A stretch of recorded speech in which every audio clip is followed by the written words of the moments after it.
galbūt geriausias mano prisistatymas būtų, kad aš esu vienas iš tų, gal daugelio, gal nedaugelio žmonių, kuris dirba be galo įdomų darbą ir esu be galo laiminga kiekvieną rytą keldamas ir eidama į darbą ir vakare pabaigus darbus grįždama namo ir kitą rytą pradėdama vėl taip pat. Tad 15 metų jau keliais mėnesiais plus ar minus darbuojas personalo srity, daugiausia esu atrankom ir į šitą sritį visiškai atsitiktinai papuoliau. Esu vaikas iš kaimo, iš tokios žiauriai geros provincijos, iš Kretingos. Norėjau kiek galima toliau nuo tėvų išvažiuoti ir pasirinkau Vilnių, prancūzų filologiją, toks labai universalus ar ne dalykas, ne iš kažkokios didelės meilės, bet visiškai dėl to, kad norėjau išvažiuoti. Bet tas irgi labai padėjo, nes, ką su filologijos išsilavinimu ar negali daryti, žinoma, karjerą pradėti administratorės srityje. Tai pradėjau darbuotis administratorė, dažniausiai Lietuvoje merginos administratorės, būdamas patampa personalo vadybininkėm, nes jos myli žmonės, visi žmonės ateina ir va taip kažkaip taip gavos, ar ne, kad ir vadovai pastebėjo. Nors tais laikais aš, kai patekau į personalo sritį, net supratimo neturėjau, ką personalo skyrius daro. Tai va, ir ilgainiui, ar ne, visi mano mokslai tiek su vadyba, tiek su teise, tiek su ta pati magistro studijos ir Lietuvoje ir užsienį studijavau, bet tai buvo daugiau tokiam bendram išprusimui. Bet visos patirtis, visos žinios atėjo visiškai su patirtim. Tai ką ėmiau ir ką dariau. Ir esu be galo dėkinga visiems žmonėm, vadovam, kurie pastebėdavo ir mane pastumėdavo arba užrodydavo kažkokią tai galimybę, ką aš galėčiau imtis ir daryti. Tai va, tai darbavausi ir lietuviško, ir užsienio kapitalo įmonėse, tuos dalykus aš išskiriu ir šiandien kalbėdama apie įmonės irgi išskirsiu, nes manau, kad yra skirtumas. Yra skirtumas irgi ar didelė ar maža įmonė, tiek darant karjerą, tiek ir personalo srity darbuojantis. Tai va, ir taip gavosi, kad daugiausiai laiko praleidau atrankose ir jau 8 metai, kaip išėjęs iš vienos didžiųjų telekomunikacijų bendrovės, įkūriau savo atrankų agentūrą ir 3 metus nešiotas ir subrandintas ir dienos šviesą išvydęs, puikiai egzistuojantis ir augantis yra Firsti LT jaunimo karjeros portalas, ko dėka šiandien aš irgi turiu galimybę šiandien su jum kalbėtis. Tai va, tai tos patirties turiu, kaip ir sakiau, ar ne, apie 15 metų, turiu tiek iš įmonės vidaus, tiek ir iš agentūros. Ir šiandien irgi galbūt remsiuos ir pavyzdžiais, tą gerąją praktiką, ko įmonės iš didžiųjų tarptautinių įmonių, ar ne, ko jas ieško. Kai ieško darbuotojų ir kai jos skaito CV ir jos rūšiuojasi, ar daro telefoninius pokalbius, ar kviečia gyvus susitikimus, ar ne, ką jie nori pamatyti gyvenimo aprašyme. Beje, labai dažnai, kaip mokymus vedu apie CV rašymą, dažniausiai sutinkamas klaidas arba kas turėtų būti, kas neturėtų būti, visą laiką pagalvoju, koksgi mano tas CV buvo. Tai matyt, kad jis buvo bile koks. Ir dar labai gerai atsimenu, dar net studentė būdama irgi ir savo kolegom, draugam patardavau, tai žinoma, tu siūski vadovo poziciją, taigi tu toks drąsus esi, ar ne, tai aišku, reikia rašyti tokias ir tokias kompetencijas. Ir tai prisiminus ir suprantu, kodėl tie jauni žmonės ar ne eina tuo, galbūt ne klaidingų keliu, bet matyt per atradimus ir klaidas. Ir per tą kiekį CV, kai tu jų labai daug pamatai, tik tada gali ir suprasti, kas yra geras CV, kas yra blogas CV. Tai todėl šiandien aš irgi jums galbūt daugiau pasakosiu tais praktiniais patarimais ir kodėl aš manau vienaip ar kitaip, kodėl aš patariu vienaip ar kitaip ir kaip mes atrankų žmonės arba vadovai ar personalo vadovai, darydami atrankas, kodėl jie vienus ar kitus dalykus vertina ir kodėl jiems tai atrodo svarbu ar nesvarbu. Nes informacijos, kaip rašyti gerą CV, koks turi būti geras CV, 5 dažniausiai sutinkamos klaidos, 10 dažniausiai sutinkamų klaidų, labiausiai netinkamos nuotraukos ar nepilnas yra internetas, bet kažkodėl tais patarimais nelabai pasinaudoja. Arba nepasinaudoja žmonės dėl to, kad, žiūri tą savo CV, jisai labai gražus, ar ne, jisai man labai patinka. Bet visą laiką pagalvokite, ar jisai patiks, ar jis bus pakankamai informatyvus tam žmogui, kuris jūsų visiškai nepažįsta, kuris nežino, koks jūs esat nuostabus ir kuris nežino, kokį didelį jūs potencialą turit, ar ne. Tai jūs turit parašyti tą CV taip, išdėstyti informaciją taip, kad žmogus, kuris ieško darbuotojo, kuris jūsų visiškai nepažįsta, kad jisai labai užsinorėtų jums paskambinti ir pakviesti į susitikimą. Ir šitą laiką sakau, ar ne, kad CV yra pirmas raktas patekti į susitikimą. Kartais, ne kartais, bet net didžiąją daugumą, aš galiu pasakyti, net mūsų klientai, kai sako, taip, man reikia kandidato su patirtim. 1 metų patirtis būtina ar ne, nes jei nebus tos patirties, tai jau netiks. Bet kartais, kai gauni CV, nėra tos patirties, yra praktikos kelios, bet CV yra taip gerai parašytas ir tu nori, nenori, ne tai, kad nori, nenori, tu nori jam paskambinti ar ne, ir nors jisai visiškai netitinka reikalavimo, bet CV, tai koks jisai yra, jisai tikrai labai didžiąją dalimi atspindi kandidatą. Ir jeigu CV yra su klaidom, jeigu jis yra netvarkingas, jeigu jis yra neinformatyvus ir nepilnas, pokalbio metu tu gausi atsakymus, kodėl tas CV yra toksai. Tai turėti gerą CV, pasidaryti jį, turėti vieną tokį universalų, ar ne, ir jį siūsti, kai tada laiko neturit. Ir Lietuvoje, kas yra visiškai nepopuliaru tiek ir jaunų žmonių tarpe, tiek ir žmonių, kurie turi patirties, kad jie CV nepakoreguoja priklausomai nuo pozicijos, ar ne? Galbūt reikia kitaip žodžius parinkti, galbūt 3 vietoje įrašytą kompetenciją reikia į 1 vietą iškelti, ar ne? Nes jūsų tikslas yra, kad atkreiptume dėmesį ir patektumėte į pokalbį. Ir nors dažnai, ar ne, internete galite surasti pasiūlymų, kad kažkokiu CV formatu jūs turit patraukti dėmesį, ar ne? Ten pridėkit žvaigždučių, kokiu nors rėmelių, spalvą įdėkit, kitaip išdėstykit informaciją. Taip, jūs atkreipsit dėmesį, bet dažniausiai tokie CV, jie daugiau suerzina, nes kai turi ieškoti informacijos visokius grafikus žiūrėdamas, ar ne? Arba pagal burbuliukus ieškodamas, kur čia ta patirtis ir kur tie mokslai ir aplamai, ką tas žmogus yra daręs, o kodėl nėra ir išdirbimo metų, tai tada tikrai daugiau suerzina. Lietuvoje esu mačius ir video CV, bet tiek, kiek esu jų mačius, tai jie visi būdavo, jeigu popierinį variantą, ne popierinį, standartinį variantą CV pamatydavau, būdavo noras galbūt jam paskambinti, bet kai pamatydavau video, tai nuspręsdavau, kad ne, tikrai ne okei. Ir aš manau, kad labai daug dėti pastangų video CV Lietuvoje aplikuojant į kažkokią poziciją tikrai neverta, nes mūsų rinka yra per maža. Mes neturim tokių grandų kaip Google'ai, kaip Amazonai, kuriem reikia labai kreatyvių ir įdomių jaunų žmonių, ar ne, kurie savo CV galėtų patraukti dėmesį.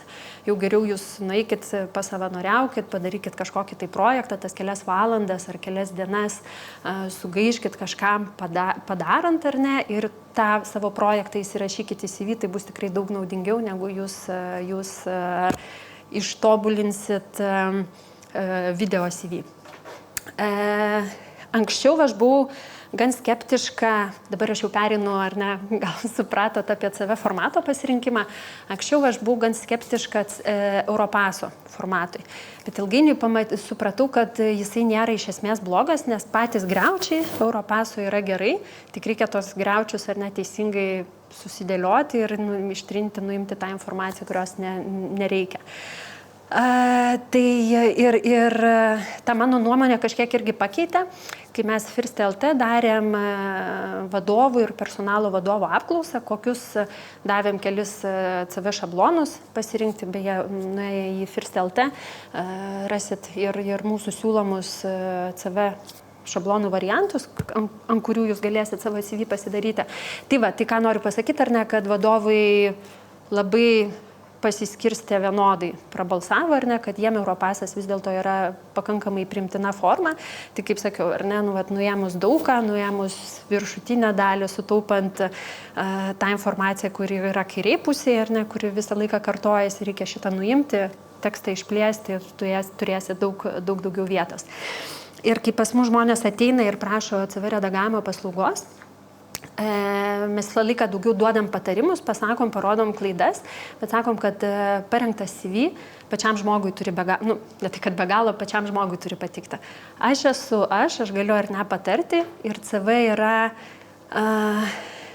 dėl tam tikrų dalykų, ar ne, galima prilyginti pasui, bet tai nėra, ar ne, valstybės patvirtintas kažkoks tai dokumentas, CV jums turi patikti. Ir jeigu jūs norėsit žvaigždučių, jeigu jūs norėsit spalvos, jeigu jūs norėsit gėlyčių ar įrėminimo kažkokio, jūs taip ir padarykit.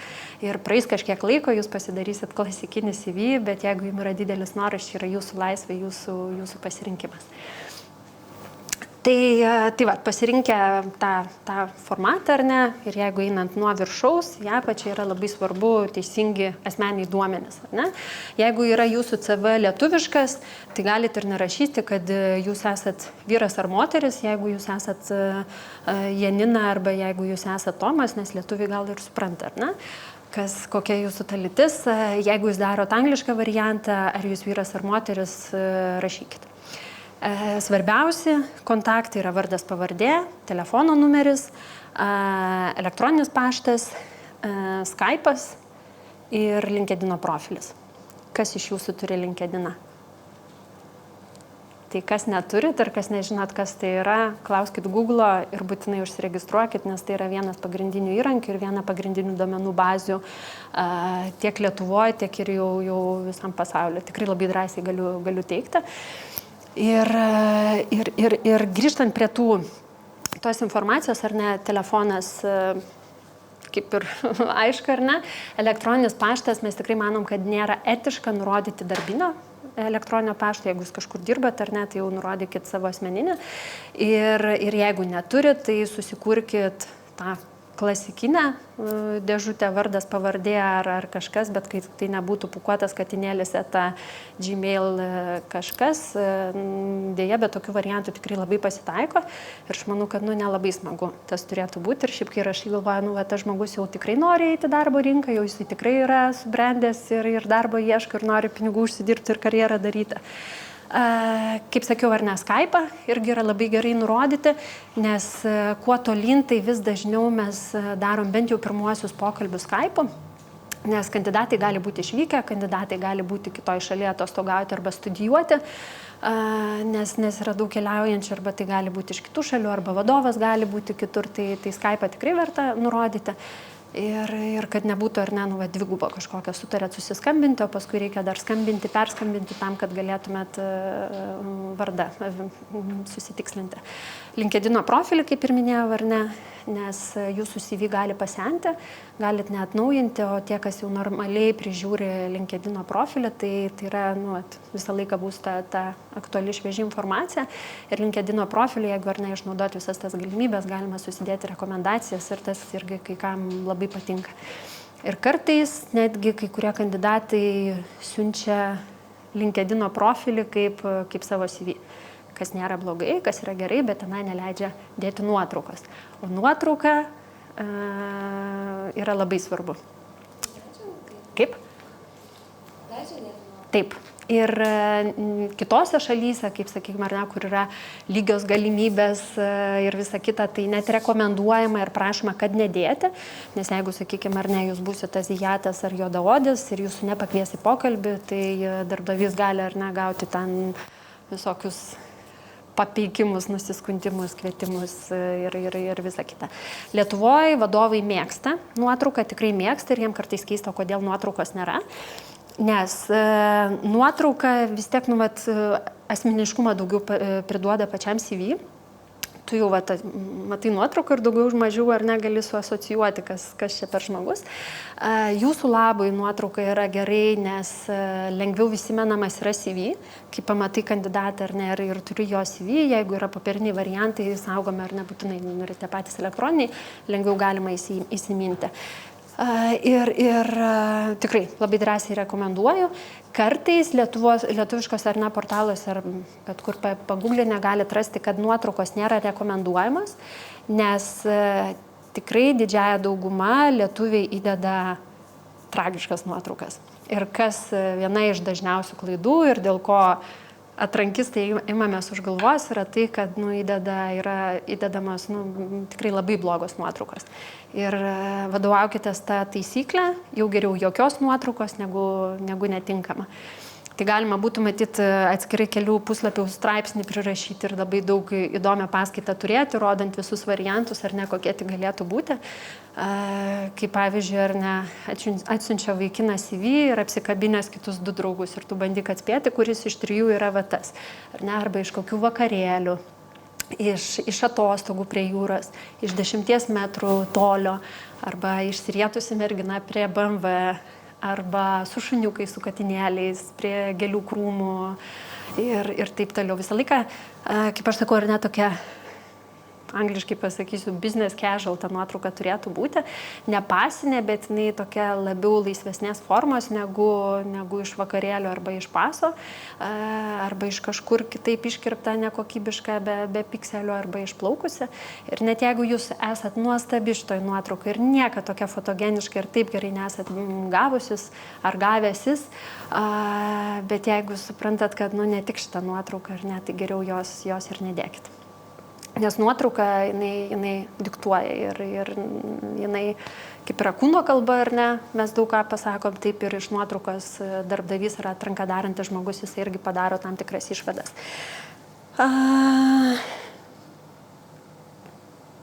Tai va, tai viena iš tų klaidų, matyt, būtų nuotrauka.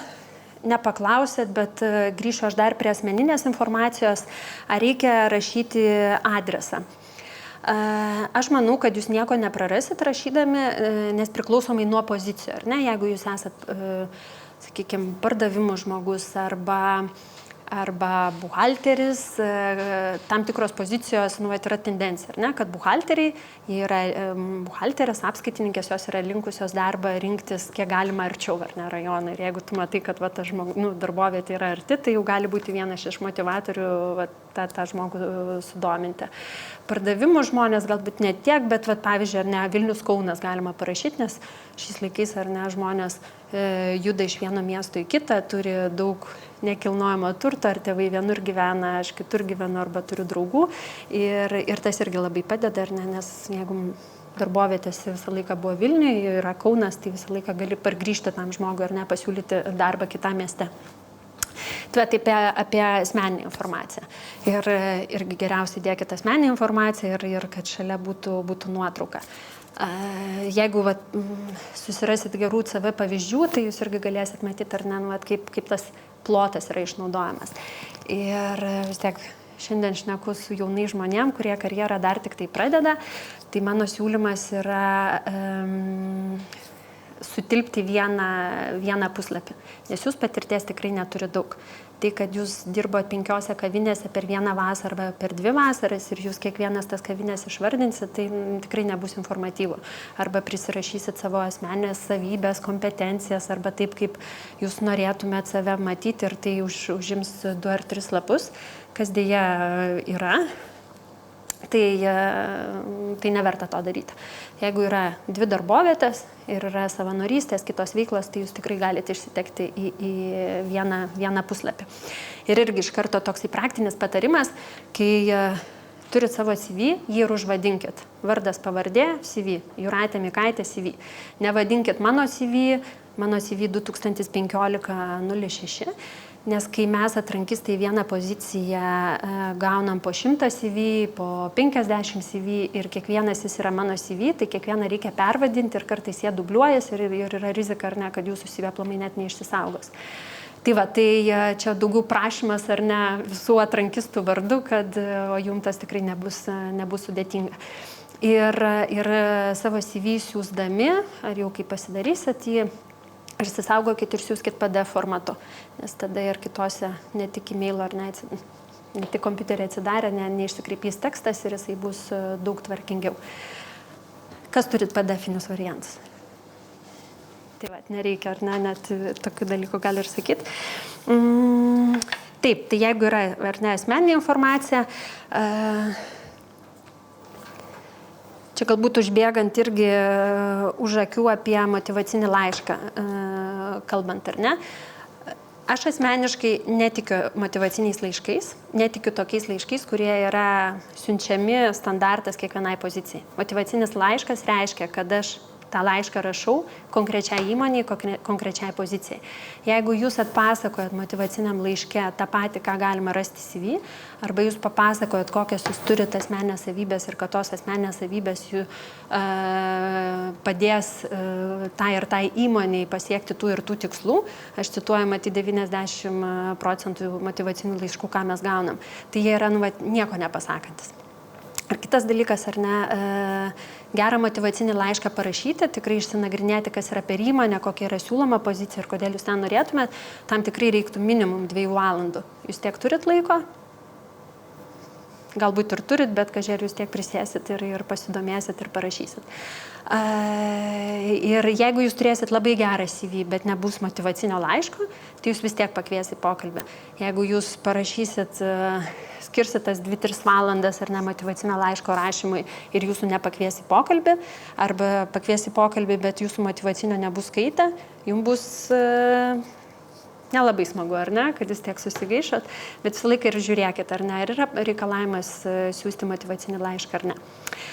Jeigu aplikuosit į užsienio universitetus, ten motyvaciniai laiškai yra labai labai vertinami, nes, kaip kitaip jūs galite save pristatyti ir apie save papasakot, nes CV, truputį kitas formatas yra. Tai va, apie motyvacinį laišką pradėjau šnekėti, norėdama pasakyti, ar ne, kad jeigu mes turime asmeninę informaciją, turim nuotrauką, apačioje tai gali būti toks motyvacinis kreipimasis, kaip aš sakau, ar ne. Esu ekonomikos 3 kurso studentas arba ekonomikos studijas baigęs, turiu patirties klientų aptarnavimo srity, bet visą studijų laikotarpį arba paskutiniu metu esu labai apsisprendęs karjerą daryti marketingo srity arba pardavimų srity, ne? Nes jeigu jūsų visas CV yra, kad jūs dirbat klientų aptarnavime, helpdeske arba jūs dirbat apskaitoj ir dabar aplikuojate į marketingo poziciją, tai kodėl aš dabar jūs turėčiau kalbinti, ar ne, kai yra kita krūva CV kandidatų, kurie turi tos patirties. Tai va tas motyvacinis kreipimasis, jeigu jūs turit kažką juo pasakyti, tai jūs pasakykit, ar ne, parašykit. Jeigu neturit, tai geriau ir nerašykit. Nes rašyti bla bla bla ir tą standartą arba tos elementarius dalykus tikrai to net neverta ir neužimkit vietos. Kas savo CV turi šitą motyvacinį kreipimąsi? O suprantat, apie kokį motyvacinį kreipimąsi aš šneku, ar ne? Nes jeigu išsitraukti iš skelbimų duomenų bazių, portalų, darbo skelbimų registruotų CV, tai dažniausiai būna, ar ne, tie kreipimaisi, prisistatymai ir dažniausiai atveju taip, tai būna bla bla bla. Tas pats standartas, bet sakau, tai turi būti, ar ne, konkrečiai pozicijai, konkrečiai įmonei rašomas dalykas. Ir tada, jeigu jūs jau esat jaunas žmogus, ar ne, ir jūs vis dėlto turit labiau pasigirti tikėtina mokslais, o ne darbinę patirtim, taip? Tai mano siūlymas yra pirmoje vietoje rašyti išsilavinimą ir tada darbinę patirtį. Ilgainiui, ar ne, jums gali taip susidėlioti, galbūt jūs pasibaigsit kokį žemės ūkio universitetą, veterinariją, galbūt jūs kokią nors informatiką pasibaigsit, bet jūsų visa patirtis nueis į pardavimus arba marketingą ir toliau jūs norėsit pardavimus arba marketingą karjerą daryti, tai tada geriau ir sukeiskit vietoje, ar ne, kad jeigu didesnio svorio ir labiau jūs galit pasigirti darbinę patirtim, tai jūs geriau pirmą vietą ir rašykit, ar ne, sukeiskit tuos dalykus. Tai va, ir tada tiek darbinę patirtį, tiek išsilavinimą irgi reikėtų pradėti nuo dabar, ar ne, kur jūs studijuojat, ar kur jūs dirbot ir tą mažėjimo tvarką, senėjimo tvarką. Rašyti universitetą, kokia studijų kryptis ir bakalauras, magistras. Jeigu buvo kažką išskirtiniai dalykai arba, sakykime, ar ne, mano atveju, jeigu aš studijavau prancūzų filologiją, bet visi mano pasirinktini dalykai buvo su statistika, informatika, kažkuo susiję, ar ne, nes aš galbūt 2 kurse susivokiau, aš nenoriu prancūzų, ar ne, su prancūzų savo karjeros susijęti ir aš toliau ieškau, ar ne, ir darau karjerą kitoj srity, o ne su vertimais ar kažkuo susiję, tai tuos tam tikrus studijuojamus dalykus verta būtų pabrėžti. Bet jeigu jūs studijuojate ekonomiką, ar jums būtina vardinti visus studijuojamus dalykus, tikėtina, kad ne, nes vis tiek daugiau mažiau visiems aišku, ar ne, kokie yra dalykai studijuojami. Jeigu jūsų yra labai geras vidurkis, tikrai rekomenduoju tai rašyti, ar vidurinę mokyklą jūs pasibaigėt gimnaziją su labai gerų vidurkių, arba jūs buvot top 10, top 20, tą irgi būtinai reikėtų parašyti, ar ne? Ir nes tai irgi yra papildomas pliusas jūsų naudai. Jeigu buvot mainų programai, tai Erasmus'e, tai irgi siūlyčiau rašyti prie išsilavinimo, nes tai tuo pačiu laikmečiu, ar ne? Ne prie kokių kitų mokslų, bet būtent prie išsilavinimo. Ir mano asmeninė nuomonė, ir aš rekomenduoju rašyti, kur jūs baigėt vidurinę mokyklą. Juo labiau, jeigu jūs baigėt licėjų, KTU gimnaziją, arba Balčikonį, arba kokią kitą, ar ne, gerai reitinguojamą mokyklą, tai tikrai rašykit, nes tai irgi bus papildomas pliusas jums. Kitas dalykas, kaip ir adresas, gyvenamoji vieta arba mokykla, kur jūs baigėt, taip irgi gali pagelbėti siūlant kandidatų į darbą kitame mieste. Galbūt jūs taip niekad nežiūri darbo skelbimų, kurie yra Šiauliuose arba Kaune, bet jūsų tėvai tenai yra, ar ne, jūs žiūrite tik tai Vilnių, bet galbūt jūs gausit superinį pasiūlymą su labai gerų paketų, gerom funkcijom, ar ne, ir galbūt terminuota ar neterminuota sutartis, ir kodėlgi ne. Tai tai padeda. Kartais, ne kartais, bet gan dažnai yra vadovų, kurie žmonės iš provincijos vertina labiau negu iš didmiesčių. Nes sako, va, žmonės iš provincijos, jie dantim nagais kabinasi į gyvenimą, nori užsidirbti ir jie darbų nesibaido, jie darbus dažnai nekeičia. Tai čia yra visiškai jūsų pasirinkimo laisvė, jeigu jūs turėsite daugiau pasakyti apie savo darbinę patirtį, jūs tada nerašykit savo vidurinio išsilavinimo, jeigu matysit, kad reikia, kad gražiai galbūt atrodo ar ne, vizualiai patraukliau, tai rašykit, čia jūsų laisvė rinktis, bet aš jums pasakiau ar ne, kodėl verta būtų ir kodėl tai gali atkreipti dėmesį. Užsiminiau apie darbų kaitas. Tai kita viena iš dažniausiai sutinkamų klaidų, nors negalėčiau sakyti, kad klaidos, bet atrankų žmonės mes labai žiūrim į išdirbimo laikotarpį. Jauniems žmonėms kartais padirbėjus mėnesį laiko, 3 mėnesius, 6 mėnesių jau galite, aš jau viską moku, jau man nebeįdomu, aš jau išeinu ar ne, man nežada jokių karjeros galimybių, jau man nebeįdomu. Tai yra labai dažnas atvejis su Y karta. Prie to pratinasi darbdaviai, bet darbdaviam tai nėra priimtina. Ir dėl to sakiau, ar ne, kad rašytumėt išdirbimo laikotarpį, datas, tada kas yra per įmonę, kokiose pareigose dirbot, bet žinokit, kad tai tikrai bus atkreipta dėmesis. Jeigu jūs vasaros metu dirbot kavinėse, viešbučiuose, kažkur tikrai nereikia rašyti ar ne, kad vieną mėnesį vienur, kitą mėnesį kitur, užtenka parašyti vasaros laikotarpiu, dirbau klientų aptarnavimo srity. Amerikoje, Norvegijoje, koks skirtumas ar ne, bet ta informacija jinai tikrai yra svarbi, nes taip darbdavys ar atrankų specialistas, jisai supranta, kad jau žmogus turi aplamai tos darbinės patirties, jisai žino, ką reiškia ateiti darbą, jisai žino, kas yra funkcijos, jisai žino, kaip yra gaunamas atlyginimas ir visa kita, bet tikrai išvardinti visų kavinių, restoranų ir žuvų fabrikų, kur esate dirbęs, to tikrai neverta, užtenka tik vienos eilutės. Jeigu jūs turit praktikas atlikinėjot, irgi galite žiūrėti pagal situaciją, ar jūs tai rašot prie darbinės patirties, ar jūs atskirai išskiriat, kad tai buvo praktikos atliekamas. Tai išdirbimo laikotarpis, datos yra labai svarbu ir jeigu jūs buvot priimtas tik tai 3 mėnesiam arba buvot priimtas metam, tai irgi yra labai svarbu parašyti, kad ir jeigu buvo terminuotam laikui priimtas ar ne, tai būtinai ir parašykit, kad tai buvo terminuota sutartis, nes tada bus aišku, kad tai pagal susitarimą tai buvo padaryta. Rašant darbdavį, UAB staliukas, UAB 3 pušelės, būtinai parašykit, kas tai yra per įmonę ir ką jinai veikia. Čia yra 90% sutinkama klaida, nes jums galbūt ir savaime suprantama yra, ar ne, kad UAB staliukas tai yra kosmetologijos kabinetas ir ten yra 5 žmonių kolektyvas.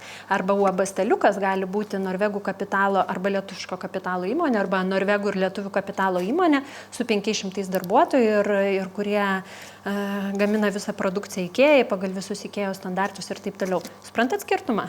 Jeigu aš turiu CV, kai yra UAB staliukas manikiūrininkės kur dirba 5 manikiūrininkės ir kur yra 500 žmonių kolektyvas. Tai tas padeda suprasti, ar ne, su kokia vis dėlto patirtim yra tas žmogus. Ir apie kokias funkcijas, atsakomybės ir patirtį galima šnekėti. Tai apie tą įmonę ir parašyti, kokia yra įmonės veikla, kiek darbuotojų, koks yra kapitalas. Tada nurodot savo pareigas ir nurodot savo pagrindinės funkcijas, atsakomybės, ką jūs veikiat. Ir kartais yra labai sunku papasakoti, arba jeigu yra nelabai šnekus kandidatai, tai ką mes darome, su laiku irgi paklausiam, o kaip atrodo jūsų darbo diena?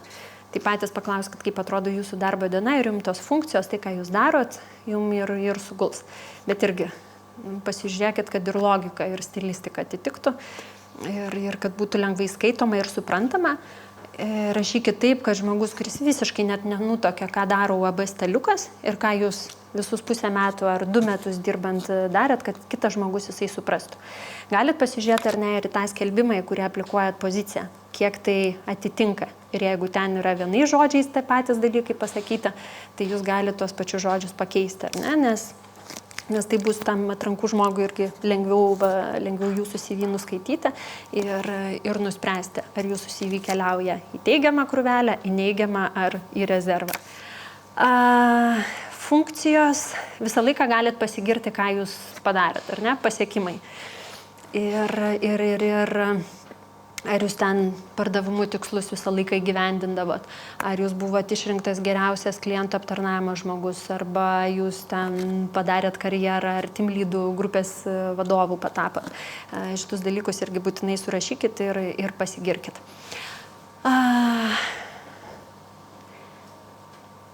Manau, kad šitas gabalas apie darbinę patirtį būtų tiek. Aišku, ten eitų žemyn, visą tą pačią stilistiką ar ne išlaikant, bet irgi tą informaciją dėliokit taip, kad užmetus akį iš karto būtų labai aišku. Užmeti akį ir tu matai, kaip 3D ar ne, visą ir iškyla. Nerašykit kaip rašinėlio, kaip ta jūsų diena atrodo ir kokias jūs funkcijas darot, bet sudėliokit tą informaciją, kad užmeti akį ir yra aišku. Nes kiekvienam CV įvertinimui, vėl labiau, kai tai yra startinės pozicijos, mes vienam CV įvertinti turim tikrai keletą sekundžių tik tai. Atsirūšiuojam, o paskui, kai jau dirbam su tais kandidatais, kurių CV patenka į teigiamą krūvelę. Jeigu mes turim kandidatų pakankamai iš teigiamas krūvelės, tai tikėtina, kad į rezervinius jau net neisim. Ir neigiamą krūvelę tikėtina, kad jie iš karto bus iš šiukšliadėžę, keliaujame.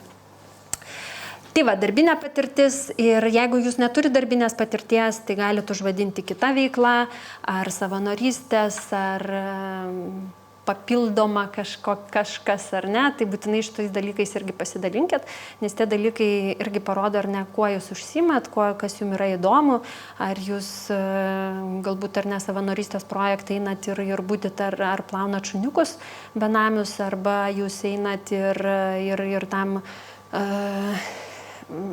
beglobių šuniukų draugiją ar nesukuriat internetinį puslapį ir visą komunikaciją užsiimat. Ar ta jūsų savanorystė trunka mėnesį ar kažkiek. Gali būti ar ne, kad jūs prie kažkokių skirtingų projektų prisidedat. Ir ta visa patirtis jūsų turima, tai yra tai, kuo jūs galit pasigirti. Ir neturit laiko pilnam etatui ar pusėje etato, arba neturit galbūt labai noro, bet eikit ir ieškokit taip savęs, ar ne? Nes yra pakankamai sudėtinga, kai žmonės pabaigia universitetą. Deja ir šiais laikais dar yra labai dažnai pasitaikantis dalykas, ateina ir sako, vat nežinau. Ir kai žmogus keičia darbus ir ieško savęs, kai jau diplomą rankose turi, taip truputį keistai yra, ar ne? Kad vat, taip aš truputį padirbau pardavimuose, truputį marketingė, paskui gal dar truputį finansus, jau kažkaip keistai. Ieškokit savęs, ieškokit tai, kas jums patinka, kol jūs dar studijuojat. Turit galimybę dabar visiškai, ar ne, yra supaprastintas dalykas atlikti praktiką, išsirinkit įmonę, nueikit įmonės, dažniausiai labai mėgsta praktikantus, bet irgi pasidomėkit, ar jums ten reikės tik tai kopijas daryti ir gėlės laistyti ir į paštą vaikščioti, ar jūs iš tikrųjų kažką tai gausit, mainais už tą kažkokį techninį galbūt darbą. Tai va, ir kuo daugiau jūs tų patirčių turėsit, tuo jūsų CV bus įdomesnis ir jūs patys geriau suprasit, ką jūs norit daryti, ar jūs norit su skaičiais dirbti, ar jūs norit su žmonėm bendrauti, o galbūt jūs visą laiką galvojat, kad jūs esat labai organizuotas žmogus ir labai greitai susitvarkot su užduotim, bet po vienos praktikos, ar ne, jūs gausit grįžtamą į ryšį, kad jūs esat labai lėtas ir vis dėlto mes jūs matom kur nors, ar ne, tai back office pozicijai. Galvoju, koks čia lietuviškas atitikmuo būtų.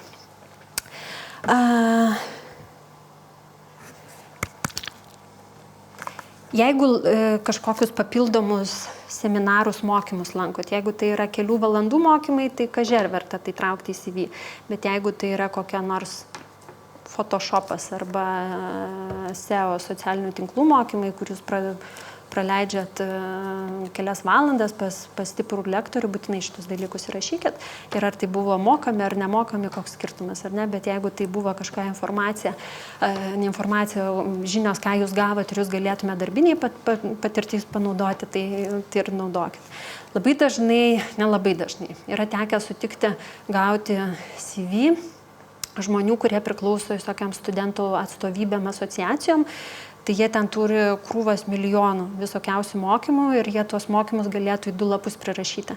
Tai per daug informacijos jos irgi nėra gerai, nes kai aš esu darbdavys ar ne, aš skaitau CV ir aš jau nebesuprantu, apie ką tas CV yra ir tu visur ar ne lankai mokymus, viską darai, visko nori, tai apie ką mes kalbam ar ne, į kokią tu poziciją norėtum. Tai aplikuojant į marketingo poziciją vis dėlto ar ne, geriau išsirinkti ir būtų tos mokymus, kas buvo susijęs su rinkodara, su marketingu. Jeigu jūs aplikuojate kokią nors klientų aptarnavimo poziciją, irgi atsirinkti. Tikrai nerašyti visko, nes jeigu ir labai norit pasigirti ir papasakoti, kiek jūs daug ką esat nuveikę, pagalvokit, kad per daug informacijos jinai gali apsunkinti jūsų CV. Kitas dalykas, ar ne, būtų tas kitas gabalas, pabaigos gabalas, kita informacija. Ir viena iš tų dalykų, svarbių dalykų, ką norisi pamatyti ir paskaityti CV, yra kalbos. Ir kalbos jau vis daugiau darbdavių supranta, ką reiškia A1, A2, C1, C2, B ir taip toliau. Gali tas raideles ir palikti, bet būtinai šalia ir parašykit, ar susikalbat, labai gerai, puikiai ir tai rašykit suprantamai, ar ne, nes ne tai, kad suprantamai, bet adekvačiai. Pavyzdžiui, lankėt 3 mėnesius italų kalbos kursus, rašysite savo CV ar nerašysit? Ir jeigu rašysit, kaip įrašysit?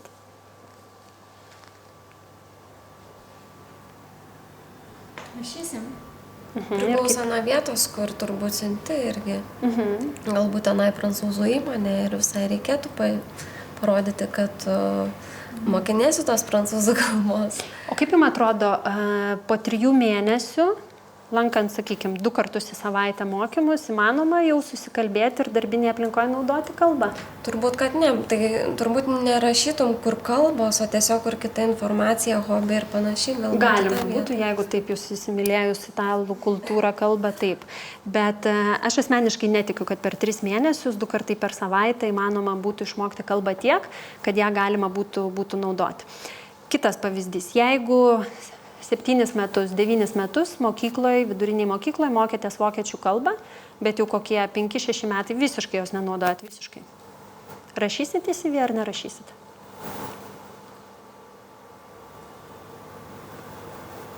Aš rašau.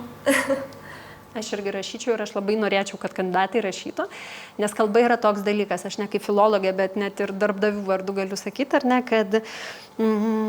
kad išmokus kalbą, ir ją nenaudojant, jinai kažkur užsimiršta. Jinai tikrai užsimiršta, bet reikia papulti tą aplinką, kur kiekvieną kartą ją naudojant, ją girdint, ją galima tikrai labai lengvai atgaminti. Ir aš manau, kad per 7 metus, kad ar labai stiprus, ar labai nestiprus tas mokytojas buvo, vis tiek jūs tą kalbą išmokot, nes 7 metus, ar ne, ir elementariai susikalbėti jūs tikrai galėsit. Kitas variantas.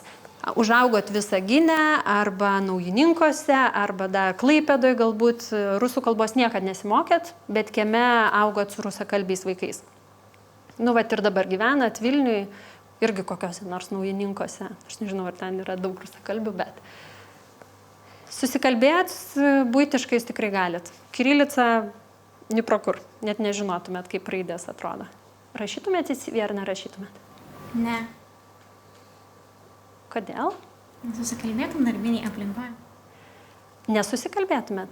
Bet susikalbėti žmogus gali, tik rašyti negali. Tai tarkim, kokios administratorės pozicijoje tai yra visai neblogai, kad tu susikalbė.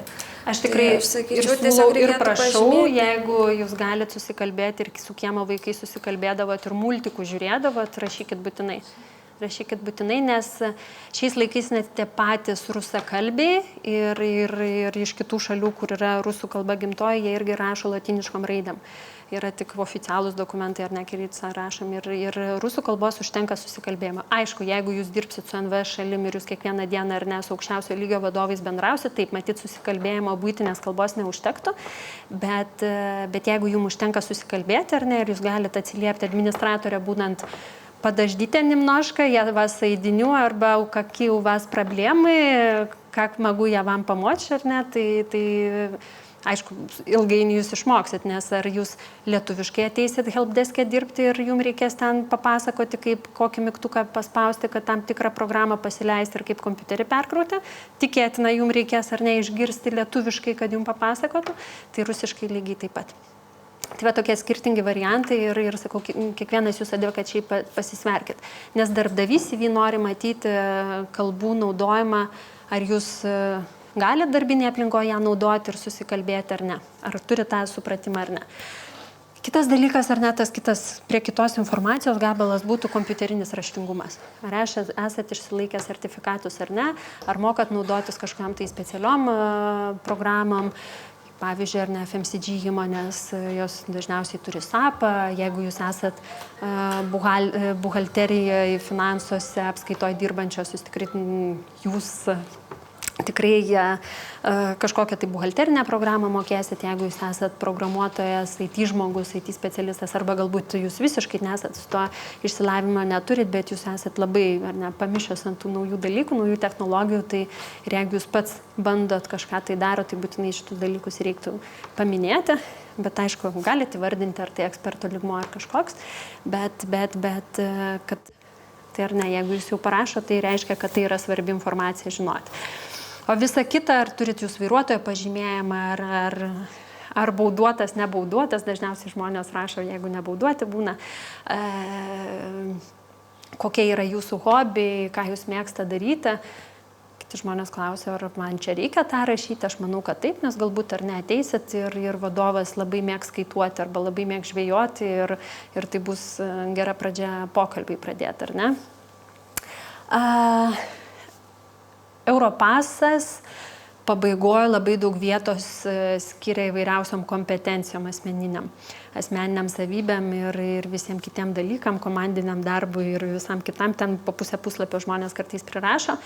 Aš siūlau tų dalykų nerašyti ir palikti, nes tai būtų visiškai jūsų asmeninė nuomonė, ar ne? Ir šitą dalyką aš palikčiau spręsti atranką darančiam žmogui, kad jis objektyviai įsivertintų. Galbūt jūs pats savo atrodot labai optimistiškas ir pozityvus, galbūt jūs galvojat, kad jūs esat labai kūrybingas ir visų draugus apjungiat į kompaniją, ar ne, bet jeigu jūs ateisit į įmonę, kur yra, daug kūrybiškesnė, daug labiau organizuota ir ten vieni už kitus gudrus, tai taip truputį ta informacija jūsų prasilenks, ar ne? Arba kai merginos aplikuodamos į administratorės poziciją prašo, kokia aš esu atidi, kruopšti, punktuali, pastabi ir CV gali surasti bent 5 klaidas, tai truputį, prasilenkia, ar ne, tas savęs vertinimas ir kaip tas žmogus pats save pateikia. Tai matyti tiek. Pabaigai galit pasilikti, galiu pateikti rekomendacijas, galit nurodyti vardus, pavardės ir kontaktų žmonių, bet aš siūlyčiau parašyti tik tai tą vieną eilutę, nes jeigu būsimam jūsų darbdaviui norėsis, darbdavys ar agentūra privalo paskambinti kandidatui ir atsiklausti, ar aš galiu paskambinti ir kam aš galiu paskambinti. Tikrai būna tokių ne visiškai ar ne išprususių vadovų, kurie ten savo kanalais bando susižinoti, susirinkti rekomendacijas arba kad kiekvienas neimtų ir neskambinėtų tam žmogui, kam jūs esat nurodę. Tai geriau užtenka tos vienos eilutės, bet tikrai būkit pasiruošę, kad jūsų tų kontaktų rekomendacinių prašys. Rašytinės rekomendacijos kaip motyvacinis laiškas dažniausiai irgi būna tas standartinis bla bla bla. tas žmogus dirba tokia ar tokia pozicija nuo tada ir parodė savo kūrybiškumą ir taip toliau. Dažniausiai rekomendacijas patys darbuotojai parašo ir vadovas pasirašo, tai reiškia jos, tokios kaip ir niekinės yra, ar ne? Visi labiausiai pasitikė rekomendacijom, kaip paskambini ir konkrečiai perklausė. Ir kartais tam pačiam vadovui, dėl to paties žmogaus, mes skambinam, būna, kad ir po kelis kartus, nes jeigu mes tą jauną žmogų kalbinam dėl klientų aptarnavimo pozicijos arba dėl rinkodaros pozicijos, skirtingus dalykus mes galim norėti pasitikslinti, ar ne? Arba vienas vadovas norės vienų dalykų tikslintis, kitas vadovas norės kitų dalykų. Tai tas skambutis, ar ne, jis yra daug svarbesnis. Tai ir stengiatės dirbti taip, kad tie jūsų dabartiniai ar buvę ar būsimi vadovai tikrai turėtų ką gero apie jūs pasakyti ir kaip pagirti. Dar prie to paties galėčiau pasakyti truputį daugiau ar ne papasakoti apie tą socialinę erdvę, kuri yra šiais laikais visiškai neišvengiama. Apie LinkedIną mes jau pašnekėjom ir LinkedIne tikrai turit būti. Jeigu aš stipraus specialisto ar vadovo nerandu LinkedIne, man yra labai keista, kaip jei tavęs nėra LinkedIne, vadinasi tavęs nėra versle. Kartais žmonės, kurie silpnai anglų kalbą moko, jie į LinkedIną neužsipildo savo profilio, bet tai yra superinis įrankis. Tiek jum ar ne naudos turi, tiek darbdaviai. Dėl Facebooko tai aš esu visiškas konservatyvas ir mes asmeniškai anksčiau prieš kokį pusę metų būčiau sakius, nei vieno nesam profilio Facebook'e tikrinę kandidatų, nes mums užtenka geras struktūrizuotas interviu su kandidatu ir mums Facebook'e tikrintis jo nereikia, bet kartais ir ne, kai yra tam tikros pozicijos ir jeigu mes Skype'u kalbinamės ir jeigu tai yra susijęs su klientų aptarnavimu ir kartais yra svarbu ar ne pamatyti, kaip tas žmogus atrodo ir kokias jis nuotraukas įsikėlęs yra, pažiūrėti ar ne tą fasadą žmogaus pamatyti. Ir aš manau, kad mažesnės įmonės ar vadovai, ar jeigu neturi kitų galimybių, kaip kandidatai įsivertinti, Facebooką tikrai tikrinasi. Bet aš manau, kad čia yra kiekvieno žmogaus asmeninis reikalas, kiek jisai nori savęs pasirodyti. Nes darbdaviai šiaip neis ir netikrins, kaip atrodo jūsų butas arba kaip kokį vakarėlį jūs nueinat ir su kokiais draugais draugaujat, ar ne? Tai kodėl jūs Facebook'e turėtumėte tai rodyti? Buvo kažkada, nežinau, gal jau tikiuosi, kad praėjo ta mada, kai žmonės savo įvaizdį kūrė Facebook'e, rašė, kokie jie protingi, kokias įdomias knygas skaito, į kokius renginius vaikšto, nors galbūt jie ten net nebuvo ir tos knygos nepaėmė. Bet labai tikisi, kad galbūt ar ne tas darbdavys tą poziciją, kur aplikavo, jisai ateis, paskaitys ir galvos, wow, koks jisai protingas. Taip, galbūt į pokalbį pasikvies, bet jeigu jūs nebūsit nei skaitęs, nei tam renginį buvęs, tai per vieną kitą klausimą visi tie dalykai labai lengvai išlenda. Tai matyt būtų tiek.